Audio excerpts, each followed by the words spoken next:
Hello दोस्तों, कैसे हैं आप लोग। होप सो आप सभी लोग अच्छे होंगे। तो आज हम वीडियो लेकर आए हैं related to interview guidelines for civil engineer in NCERT limited.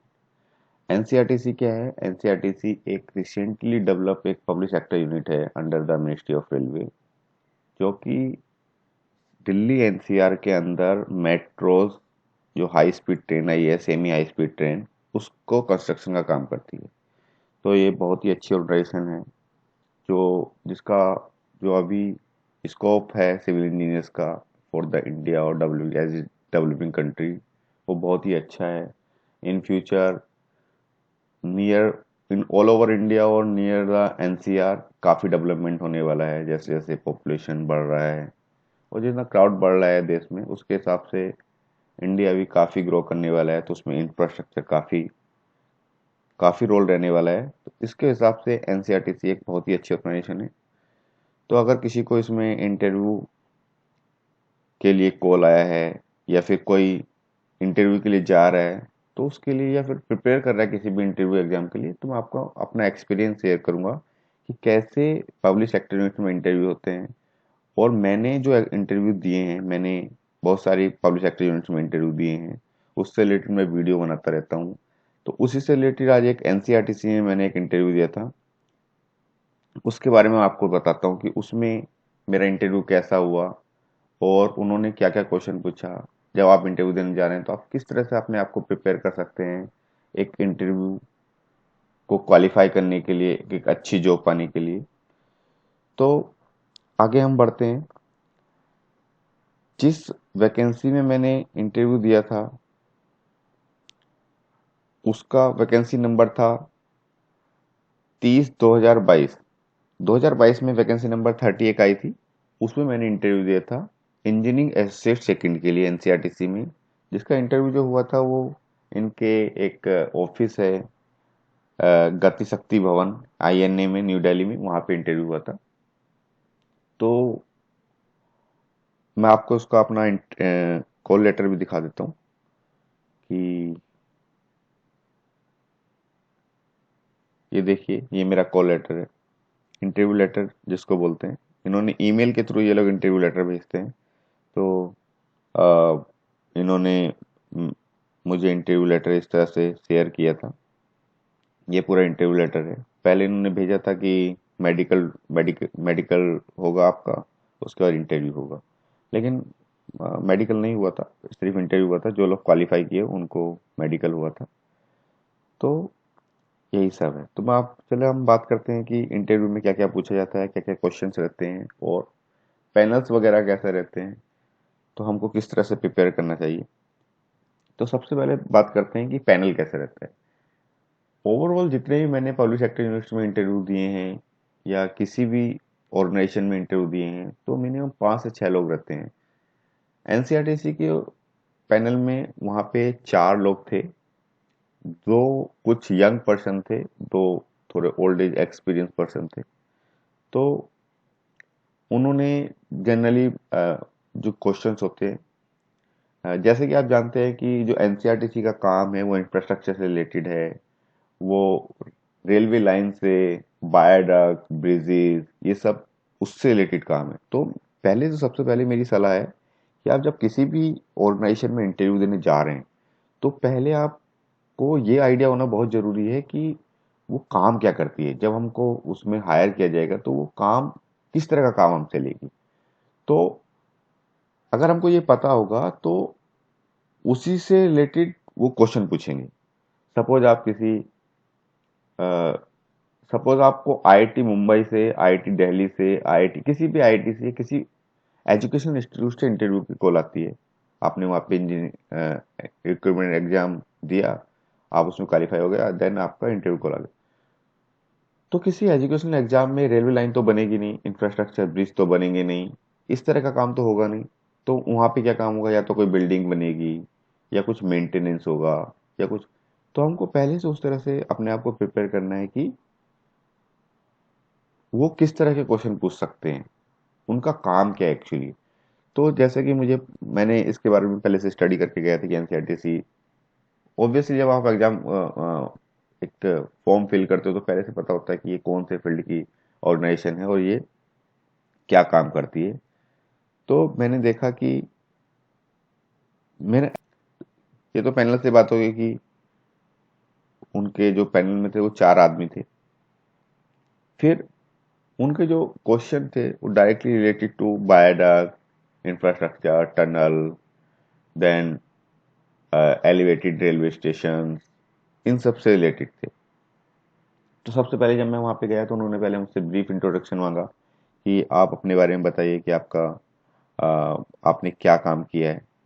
तो मैंने बताया अपने बारे में कि मैंने यहाँ से पढ़ाई की है, मैंने अपना बीटेक इस कॉलेज से किया है, फिर मैंने एमटेक इस कॉलेज से किया है, फिर उसके बाद मैंने यहाँ पे टीचिंग की, फिर मैंने इस जगह पे काम किया, मैंने रेल विकास निगम लिमिटेड में काम किया था। तो मैंने बताया कि मैंने रेल विकास निगम लिमिटेड में काम किया है, वहाँ पे मैंने बिल्डिंग से रिलेटेड, रेलवे स्टेशन से रिलेटेड, ट्रैक से रिलेटेड, फॉर्मेशन से रिलेटेड काम किए हैं। फिर उसके बाद मैंने बताया कि मैंने राइट्स में काम किया है, राइट्स में मैं करंटली अभी वायडक्ट देखता हूँ और गडर कास्टिंग देखता हूँ। कास्टिंग यार्ड बेसिकली मैंने उनको बताया क्योंकि मेरा फोकस था कि आप कोई चीज क्वेश्चन जब पूछने जा रहे हैं तो किससे फील्ड, तो मुझे पता है इसका बायोटेक मेन है। अभी जैसे इनका पहला फेज चल रहा है दिल्ली से मेरठ, उसमें अप्रोक्स 80 किलोमीटर के ट्रैक में इनका 60 किलोमीटर बायोडक्ट है। तो मैंने बायोडक्ट कास्टिंग यार्ड के बारे में बताया कि मैंने कास्टिंग यार्ड में काम किया है, तो बायोडक्ट में देख रहा हूँ और कास्टिंग यार्ड से रिलेटेड मेरा काम है। तो ये तो मेरा ब्रीफ ये हो गया।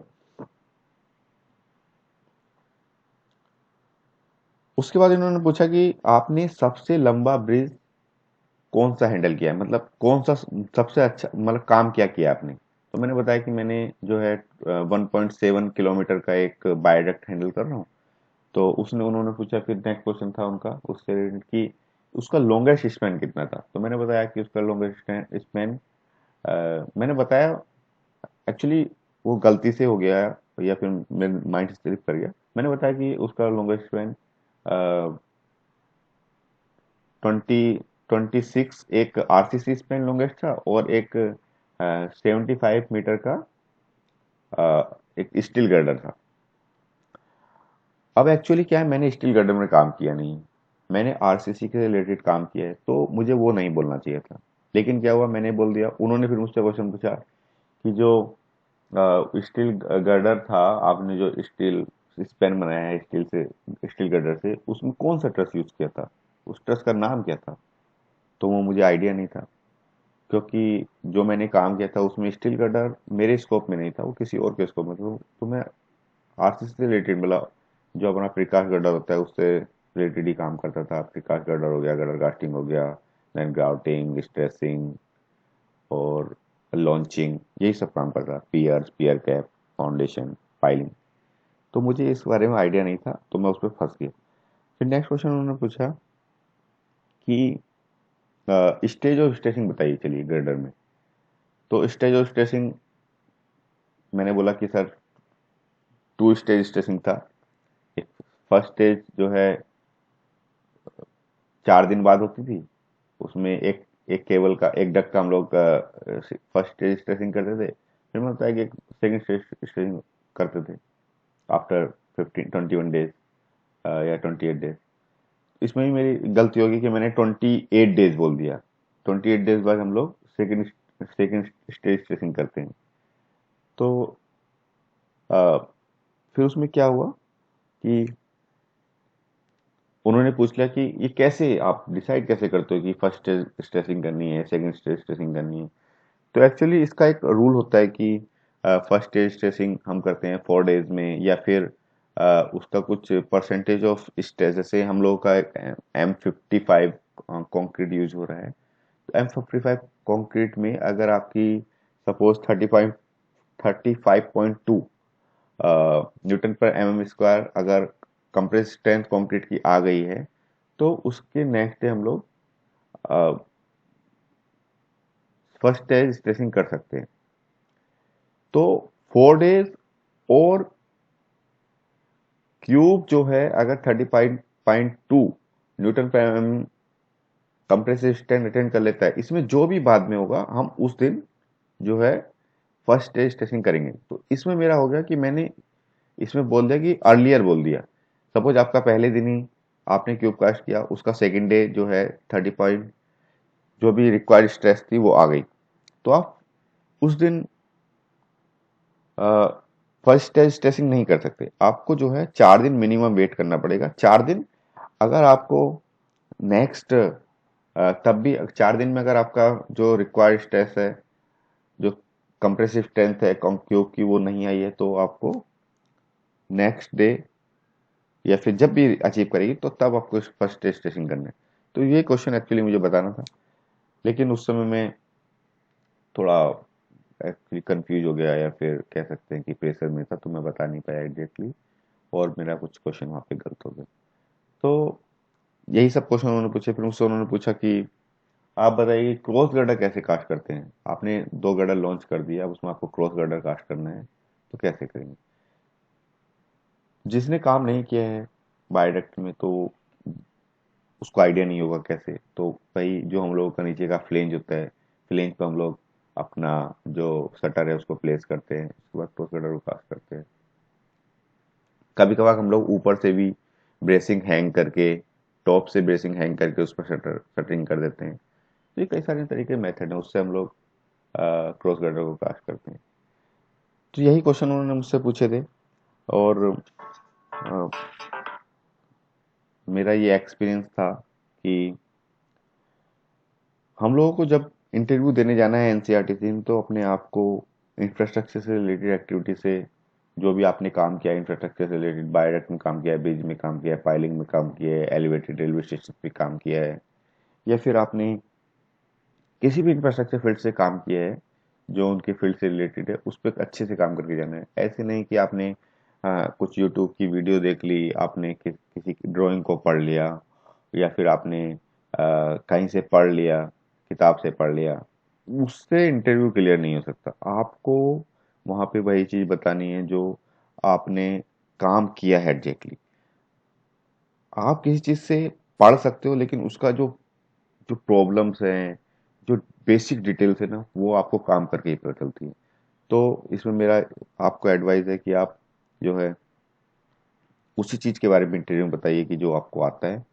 तो मेरा तो इसमें सिलेक्शन नहीं हुआ था। होप्स आप सभी लोगों का जिनको भी कॉल आई है इंटरव्यू की, या फिर जो लोग प्रिपेयर कर रहे हैं इंटरव्यू के लिए, और जो इसमें जॉब लेने के लिए जा रहे हैं, उन सब लोगों को होप्स हो अच्छी जॉब मिल जाए। और बहुत अच्छी ऑर्गेनाइजेशन है, मैंने जितना भी फीडबैक लिया है लोगों से, कि इसके जो पर्क्स हैं, जो फैसिलिटीज़ हैं, हाँ नो डाउट काम इसमें बहुत ज़्यादा है, क्योंकि अभी नया ऑर्गेनाइजेशन है, काफ़ी मेजर प्रोजेक्ट्स एक हैंडल कर रही है, लेकिन बहुत बहुत अच्छी ऑर्गेनाइजेशन है। तो all the best all of you. और मैं आप सब लोगों से रिक्वेस्ट करूँगा कि आप मेरे चैनल को सब्सक्राइब कर लीजिए, शेयर कर लीजिए, और लाइक कर दीजिएगा, ताकि लोगों तक मेरी बात पहुंच सके। होप सो मैं कुछ लोगों को हेल्प कर पा रहा हूँ कि इंटरव्यू कैसे देते हैं और क्या क्या क्वेश्चन पूछे जाते हैं। एनसीईआरटी का तो मैं बस यही कहूँगा कि जो उन्होंने क्वेश्चन है उसका जो कास्टिंग यार्ड, और मैंने लोगों से वहाँ से बात किया कि तुमसे क्या क्वेश्चन पूछे जो मेरे पहले इंटरव्यू दिए थे, तो उनसे उन लोगों से टनल के बारे में पूछा गया था। कुछ लोग आर्मी नल से आए थे, तो उनका ऋषिकेश में जो प्रोजेक्ट चल रहा है, तो उन्होंने टनल में काम किया, तो उनको टनल के बारे में पूछा गया, कास्टिंग यार्ड के बारे में पूछा गया, देन पाइलिंग के बारे में बेसिकली पूछा गया कि पाइलिंग कैसे करते हैं। पाइलिंग की टेस्टिंग, अगर कोई पाइलिंग से रिलेटेड पढ़ रहा है तो पाइलिंग कैसे करते हैं, पाइलिंग में कौन सा मटेरियल यूज होता है, देन जो साइड स्लोप स्टेबिलिटी के लिए क्या करते हैं, रनर कितना यूज करते हैं, और बेंटोनाइट कैसे यूज करते हैं, उसकी डेंसिटी कितनी होती है, उसको डिस्पोज कैसे करते हैं, फिर अ, उसकी टेस्टिंग भी इम्पोर्टेंट है। आजकल मैंने जितने भी इंटरव्यू अटेंड किए हैं, अगर मैंने पाइलिंग बताया कि मैंने पाइलिंग किया है, सब लोग पूछते हैं कि पाइलिंग में आपने कौन कौन सा टेस्ट किया है, आप टेस्टिंग कैसे करते हैं, पाइलिंग की कैपेसिटी कितनी है, आपने टेस्टिंग पाइल कब मारा, टेस्टिंग पाइल आपने कहाँ मारा, टेस्टिंग पाइल के लिए आपकी कितनी कैपेसिटी थी। ये सब क्वेश्चन वहाँ पे पूछे जाते हैं। तो मैं आपसे यही रिक्वेस्ट करूँगा कि आप सब लोग अच्छे से प्रिपेयर कर लें इस चीज़ को और तब इंटरव्यू में जाए। थैंक यू सो मच मेरा वीडियो देखने के लिए। तो मैं आपसे विदा लेता हूँ। Please subscribe my channel.